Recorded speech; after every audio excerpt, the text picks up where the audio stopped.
A huge difference between pot limit Omaha and no limit Texas Hold'em is that PLO is a more showdown oriented game. This means that hands are more likely to make it to the finale. The better made hand being won by being shown down against at least one other player versus everyone folding but one winner. The combination of the pot limit structure of max betting with the 2 extra starting hole cards, making hand equities running much closer to each other for more even matchups or coin flips, adds together in creating this phenomenon, making this poker game variety much more about equity realization and denial versus the classic way ahead or way behind of its no limit hold'em counterpart. Preflop steals, especially out of position, are almost non-existent in PLO because one cannot raise larger than the pot, almost always giving villains the odds to continue calling, especially with positional advantage. Similar logic then applies post-flop. One hardly ever wants to start bluffing with marginal holdings when whiffing the board completely, especially due to the multi-way nature of the game. Versus Hold'em, when one as the preflop raiser continuation bets regularly with king-queen on an ace or jack-high board, or ace-jack on a king or queen-high board, introducing a unique predicament to the great game. One much more often should turn decent hands on the flop into bluffs by the river on certain, quote, bad runouts. In Omaha, one almost always has something when betting or calling, so if one has a more showdown value Texas Hold'em mindset, they will simply not be bluffing enough and letting their opponents off the hook by not putting them in tough spots when hand range is clearly better than your exact holding. Big adjustments need to be made, and I'm going to go over 3 levels of turning hands that can be perceived as possible winners when checked down, when in reality they are clear bluffs and pseudo value. One only really should enter pots slightly more frequently with 4 cards versus 2, but more so needs to fight harder, relatively, when done so.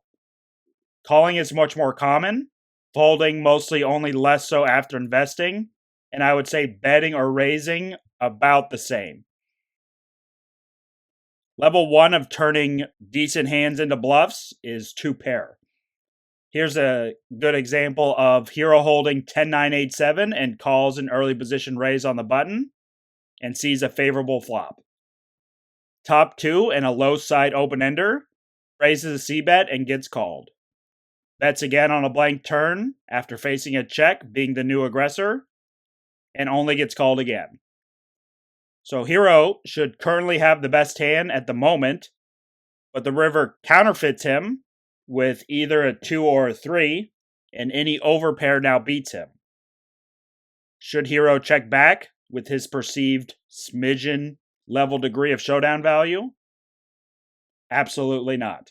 He is almost never good here versus a high pocket overpair, plus maybe a draw heavy range. Should continue pushing the action, telling a very convincing story. 10s or 9s full, or some random other full house, and get a better 2 pair to fold. Even sometimes a river flush against an opponent capable of folding versus multiple streets of aggression might work. This here's another clear and extreme black and white example of turning a good 2 pair hand into a bluff, putting pressure on slightly better hands to illustrate my point. Hero bets the flop with this beauty multi-way and gets 1 caller. Turn gives him top 2 and an overpair, 2 flush draws as well. Should one reasonably believe has a realistic chance of having the best hand at this moment? I would strongly say no. Villain clearly called with something, likely a 6 for trips actually, and if not, perhaps turned a straight even. Either way, we are likely no good. But our hand is a perfect candidate to continue as a semi-bluff, heavily blocking boats, having many effective nutouts when called in behind, as well as 2 flush draws to possibly be good in an evaluate line. Level 2 of turning a decent hand into a bluff is 3 of a kind. This is the flop after we raised from early position and got a train of callers. Top set in King is a fantastic candidate to start betting or check raising for a few reasons.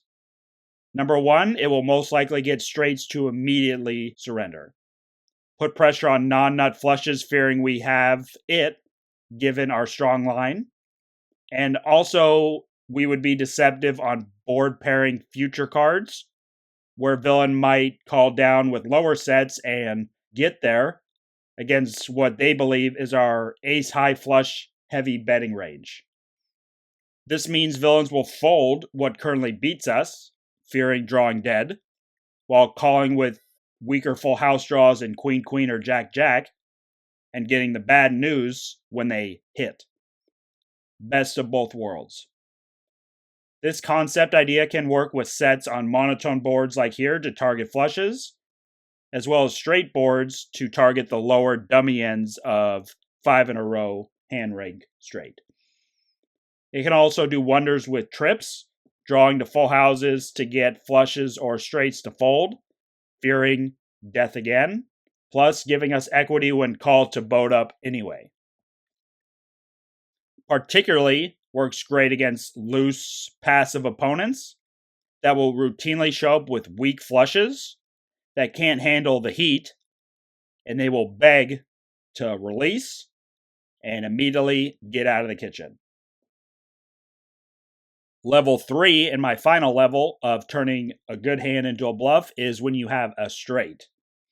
A legit 5-card made hand. Hero raises with a perfect 4-card rundown and flops the nuts in the Broadway straight, but faces a pot-sized donk lead bet from one of the cold callers. What hand is villain here clearly representing? And what hand could hero represent later on by just calling? We are likely against the same made hand, sometimes a rare bluff with pair blockers of queen or 10-10. Plus with basically no redraw ourselves, but a key card in the single queen of spades, combined with the perceived calling range of a lot of aces and kings since we raise preflop. Calling with implied odds, not of hitting our hand, but getting him off his hand, the same hand. In terms of both bluffing if the flush card comes in, or the board pairs. And also the slight chance of letting him continue representing the only straight. Calling seems like the clear play to me in this situation because of future compelling bluff outs of a chop. Level 1 in bluffing counterfeit 2 pair, to me, is by far the most important, used, and profitable out of these 3 for gameplay. Remember, PLO is typically a game of straights, flushes, and full houses, when playing deep especially. 2 pairs are played much differently in the great game, usually are tricky, and generally overvalued by a majority of the player pool. Sometimes aggressive value throughout the entire hand turns around into a big bluff on the river, seemingly out of nowhere, changing one course sporadically almost. Sometimes it's even passive calls turn into the nuts on later streets deceptively, and even sometimes are outright disguised as folds immediately right away. When more hands go to Showdown, along with mostly only decent hands continuing, don't forget you have to find bluffs from somewhere. Airballs are more for Hold'em, bricks are more for Omaha. Please the poker gods. Chase draws getting the correct overall odds, combining direct with implied, or getting paid when you hit, along with this key topic of bluff opportunities on certain runouts, good for your perceived range, or if you have key blockers to nuttish hands.